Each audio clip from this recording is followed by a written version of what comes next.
যারা জান্নাতি হবে, যারা মুমিন, যারা ঈমানদার, যারা মুসলমান, যারা তওবা করছে, আল্লাহ তাআলার কাছে ক্ষমা পাওয়ার পর তারা দেখতে পারবে তাদের সামনে দিয়া নূর এরকম চলতেছে, আলো চলতেছে।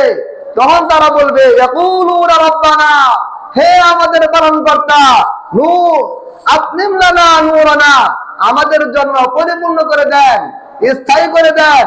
এই যে এই নূর যে আমরা দেখতেছি, এই আলো দেখতেছি, এটা আমাদের জন্য চিরস্থায়ী করে দেন, চিরস্থায়ী করে দেন, তারা বলতে থাকবে। এরপরে ইন্নাকা আলা কুল্লি শাইইন কাদির, নিশ্চয়ই আল্লাহ তাআলা সর্বশক্তিমান, সব বিষয় থেকে আল্লাহ তাআলা কি সর্বশক্তিমান। এজন্য আমরা যারা মুমিন মুসলমান, আমাদের গুনাহ হতেই পারে, গুনাহ আমাদের হওয়া স্বাভাবিক। এজন্য বারবার তওবা করা। আমরা তো কেউ এরকম জানি না যে আমার কতদিন হায়াত আছে, আমি কতদিন বাঁচবো, আমি কোন দিন মারা যাব, কেউ আমরা জানি না। এজন্য আমার গুনাহের জন্য অনুতপ্ত হওয়া, লজ্জিত হওয়া, তওবা করা, আল্লাহ তাআলার কাছে এরকম ক্ষমা চাওয়া, মাফ চাওয়া, একসাথে এরকম হাদিসের ভিতরে আছে যে তুমি আস্তাগফার করো আর তওবা করো, এটা একসাথে যখন বলবেন এইভাবে বলা যেতে পারে, আস্তাগফিরুল্লাহাল্লাযী লা ইলাহা ইল্লা হুয়াল হাইয়ুল কাইয়্যুম ওয়া আতুবু ইলাইহি, এইভাবে বলা। তওবা হয়ে গেল, আবার আস্তাগফারও হয়ে গেল। আস্তাগফিরুল্লাহাল্লাযী লা ইলাহা ইল্লা হুয়াল হাইয়ুল কাইয়্যুম ওয়া আতুবু ইলাইহি। দেখেন কাল কিয়ামতের ময়দানে আল্লাহ পাক রব্বুল আলামিন যখন হাসরের মাঠে বিচার কার্য শুরু করবেন, তখন একদল বান্দাকে আল্লাহ তাআলা বিনা হিসাবে জান্নাত দিয়ে দিবেন। তারা কারা?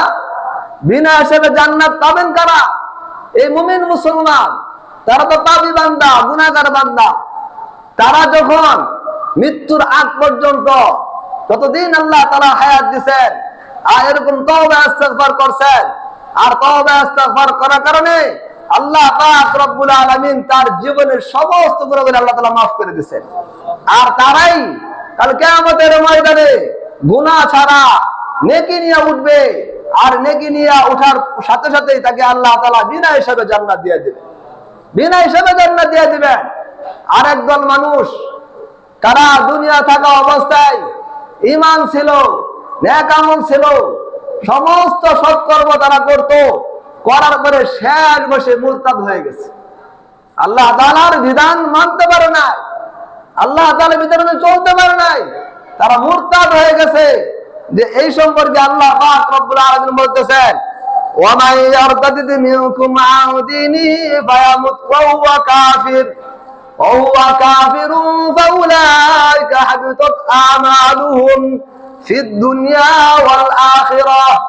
যারা ঈমান আনার পর, আল্লাহ তাআলা ও রাসূলের প্রতি ঈমান আনার পর তারা মুরতাদ হয়ে গেছে, এদের সমস্ত নেক আমল বরবাদ হয়ে যাবে।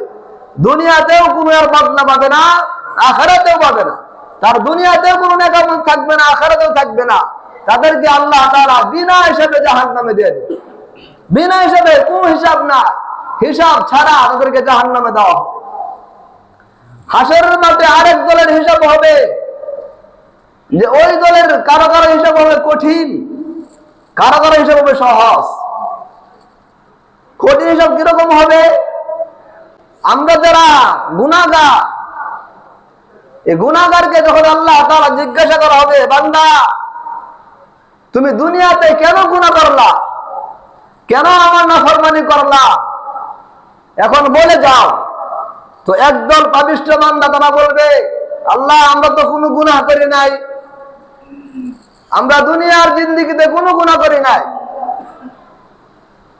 তখন আল্লাহ পাক রব্বুল আলামিন তিনটা সাক্ষীর মাধ্যমে তার গুনাহকে প্রমাণিত করা হবে, প্রমাণিত করবেন। আমরা যারা গুনাহগার, এই গুনাহগারকে যখন আল্লাহ তাআলা জিজ্ঞাসা করা হবে, বান্দা তুমি দুনিয়াতে কেন গুনাহ করলা, কেন আমার নাফরমানি করলা, এখন বলে যাও। তো একদল পাপিষ্ঠ বান্দা তারা বলবে, আল্লাহ আমরা তো কোনো গুনাহ করি নাই, আমরা দুনিয়ার জিন্দেগিতে কোনো গুনাহ করি নাই। তখন আল্লাহ পাক রব্বুল আলামিন তিনটা সাক্ষীর মাধ্যমে তার গুনাহকে প্রমাণিত করা হবে। প্রমাণিত করবেন। এক নাম্বার সাক্ষী হবে জমিন। জমিনকে জিজ্ঞাসা করা হবে যে এই বান্দা গুনাহ করছে কিনা। তো আল্লাহ পাকের দরবারে জমিন সাক্ষী দিবে, হ্যাঁ তোমার এই বান্দা দুনিয়াতে অনেক গুনাহ করছে, অনেক পাপের ভিতরে লিপ্ত ছিল। তারপর তাকে বলা হবে এখনো স্বীকার করো তুমি গুনাহ করছো কিনা। বলবে না আল্লাহ তাআলা আমি তো গুনাহ করি নাই, আমি নাফরমানি করি নাই। তখন আল্লাহ পাক রব্বুল আলামিন আরেক দল সাক্ষীকে পেশ করবেন, যেটা আমাদের সকলের সাথেই আছে। আল্লাহ পাক রব্বুল আলামিন দুনিয়াতে আসার সাথে সাথে আমাদের ডান কাঁধে একজন ফেরেশতা, আমাদের বাম কাঁধে একজন ফেরেশতা নিযুক্ত করছেন, যাদেরকে বলা হয় কিরামান কাতিবিন। তারা আমাদের নেক আমল লিখবেন এবং বদ আমল লিখবেন। তারা কালকে আমাদের ময়দানে আমাদের আমলনামা দেখাইবেন। যখন পাপিষ্ঠ বান্দা বলবে আল্লাহ তাআলাকে আমি দুনিয়ার জিন্দেগিতে কোনো গুনাহ করি নাই, তখন আল্লাহ পাক রব্বুল আলামিন ওই ফেরেশতাদেরকে বলবেন তোমরা কি বলো, দুনিয়ার জিন্দেগিতে তাকে তোমরা পাহারা দিতা, তার আমলনামা লিখতা, আজকে তোমরা বলো দেখি এই বান্দা গুনাহগার নাকি সে এরকম নেককার মুনকার নাকির। কারণ তার আমলনামা এরকম তার সামনে খুলে দেওয়া হবে আর বলা হবে তুমি পড়ো, তোমার আমলনামা পড়ো। সে এরকম ডান হাত বাড়াতে থাকবেন, সাথে সাথে তার ডান হাতকে এরকম ডান হাতের কাঁধের সাথে বেঁধে দেওয়া হবে। তার বাম হাতকে এরকম বুক দিয়ে ছিদ্র করে পেছনের দিকে বের করে তার আমলনামা দেওয়া হবে। তার আমলনামা কি দেওয়া হবে আর বলা হবে ইকরা কিতাবাকা কাফা বিনাফসিকা আল-ইয়াওমা আলাইকা হাসিবা। পড়ো, তোমার আমলনামা তুমি পড়ো, তোমার রেকর্ড তুমি পড়ো, দেখো তুমি নেক আমল করছো না গুনাহ করছো। তখন সে দেখতে পারবে সে তো গুনাহর স্তূপ নিয়ে আসছে, গুনাহ ছাড়া কোনো কিছুই নাই। তারপরে আল্লাহ তাআলা জিজ্ঞাসা করবেন বান্দা এখন বলো তুমি গুনাহ করছো কিনা। সে বলবে না আল্লাহ তাআলা আমি গুনাহ করি নাই। তারপরে কি বলবে আমি গুনাহ করি নাই। তৃতীয় সাক্ষী পেশ করা হবে। তৃতীয় সাক্ষী পেশ করা হবে তার অঙ্গ প্রত্যঙ্গ। আল্লাহ তাআলা বলেন আল-ইয়াওমা নাখতিমু আলা আফওয়াহিহিম ওয়া তুকাল্লিমুনা আইদিহিম ওয়া তাশহাদু আরজুলুহুম বিমা কানু ইয়াকসিবুন। আল্লাহ পাক রব্বুল আলামিন যখন দেখবে পাপিষ্ঠ বান্দা সে তার গুনাহ স্বীকার করতেছে না, তো আল্লাহ তাআলা তার মুখে মোহর মেরে দেওয়া হবে। তার মুখ দ্বারা সে কথা বলতে পারবে না। তার মুখে এরকম সাক্ষী দিবে, তার হাতে সাক্ষী দিবে, তার পায়ে সাক্ষী দিবে, তার অঙ্গ প্রত্যঙ্গ সাক্ষী দিবে, বলবে যে হ্যাঁ অবশ্যই এই বান্দা গুনাহগার, এই বান্দা কি গুনাহগার। এরপরে পাপিষ্ঠ বান্দা, একদল মানুষ আছে না অপরাধ করার পরে বলে না আমি অপরাধ করি নাই, গারদারামি করে, করে কিনা। অপরাধ সমস্ত সাক্ষী পেশ করার পরেও বলে কি যে না আমি এই কাজ করি নাই, আমি এই কাজ করি নাই। এই পাপিষ্ঠ বান্দা কাল হাসরের মাঠে আল্লাহ তার সাথে এরকম মস্কারি করবে আর গারদারামি করবে। এরপরেও বলা হবে বলো এখনো সময় আছে, বলো তুমি গুনাহ করছো কিনা। তারপরে বলবে না আল্লাহ আমি গুনাহ করি নাই। আপনি যে সমস্ত সাক্ষী পেশ করছেন সবগুলাই সত্য, আপনারটাই সত্য, কিন্তু আমারটাও সত্য। আমি এই গুনাহগুলি আমি নিজে করি নাই, আমি আরেকজনের বুদ্ধি দেয়, আরেকজনের পরামর্শের কারণে, অমুকের কারণে, তমুকের কারণে এই গুনাহগুলা করছি, তাদের কারণে করছি, আমি করি নাই। এরপরে কি করবে বলবে আমি করি নাই। এত বড় সে গারদারামি ওখানেও করবে, ওই জায়গাও করবে। আল্লাহ পাক রব্বুল আলামিন বলেন যে তুমি যে গুনাহ করছো কার কারণে, যে বন্ধুর কারণে। বন্ধু বলছে এই কাজ করার লাগা, বলে বলছে এই কাজ করার লাগা, আমার নেতা বলছে এই কাজ করার লাগা, এই জন্য করছি। তো বন্ধু নেতা সব দেখা হবে। আল্লাহ তাআলা কোরআনে বলতেছেন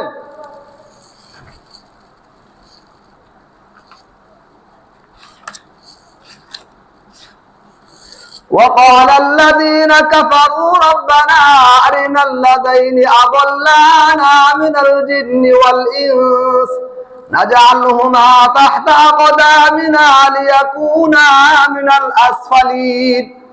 যখন বান্দা এরকম তাকে জিজ্ঞাসা করা হবে তুমি এই সমস্ত গুনাহ করছো, তার সাক্ষী পেশ করা হবে, তারপরে সে বলবে আমি মানুষের দুকাই, মানুষের বুদ্ধিতে আমি এই গুনাহগুলো করছি, এই জন্যে আমাকে ক্ষমা করে দেওয়া হোক, যাদের কারণে আমি গুনাহ করছি তাদেরকে শাস্তি দেওয়া হোক, আমার সামনে আনা হোক, তাদেরকে আমি বুকের উপর পাড়া দিয়া তাকেও জাহান্নামে নিব, আমিও জাহান্নামে যাব, তাকেও জাহান্নামে নেব, আমিও জাহান্নামে যাব, আনা হোক তাদেরকে।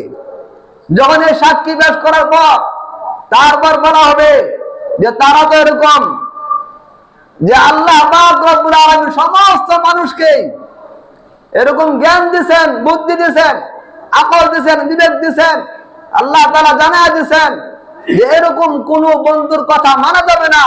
নবী করিম সাল্লাল্লাহু আলাইহি ওয়াসাল্লাম বলেন আল্লাহ তাআলার হুকুমের বিরোধিতা কোনো হুকুম যদি আসে কেউ বলে ওই সমস্ত কাজ করা যাবে না। নবী করিম সাল্লাল্লাহু আলাইহি ওয়াসাল্লামের হাদিসের মাধ্যমে জানায় দিয়েছেন যখন তাকে এই কথা বলা হবে তখন বলবে আচ্ছা আল্লাহ আমার শেষ কথা যে এইটা আমি শয়তানের ধোঁকার কারণে করছি, এই সমস্ত গুনাহগুলি আমি কার কারণে করছি? শয়তানের ধোঁকার কারণে করছি, শয়তান আমাকে ধোঁকা দিয়েছে, কুমন্ত্রণা দিয়েছে, এই জন্য আমার এই গুনাহগুলি হয়ে গেছে, শয়তানকে শাস্তি দেওয়া হোক, শয়তানকে জাহান্নামে দেওয়া হোক। শয়তানকে ডাকা হবে, বলবে হে শয়তান আমার এই বান্দা বলতেছে তুমি আমার বান্দাকে গুনাহ করাইছো, কেন করাইলা, কোন সাহসে করাইলা? তখন শয়তান বলবে আয় আল্লাহ আপনি তাকে জিজ্ঞাসা করে দেখেন, তাকে জিজ্ঞাসা করেন সে আমাকে দুনিয়ার জীবনে দেখছে কিনা, আমাকে দেখছে কিনা জিজ্ঞাসা করে দেখেন। জিজ্ঞাসা করা হবে তুমি কি শয়তানকে দেখছো? যে না দেখি নাই। তাহলে কেমনে বুঝলা শয়তান তোমাকে ধোঁকা দিছে?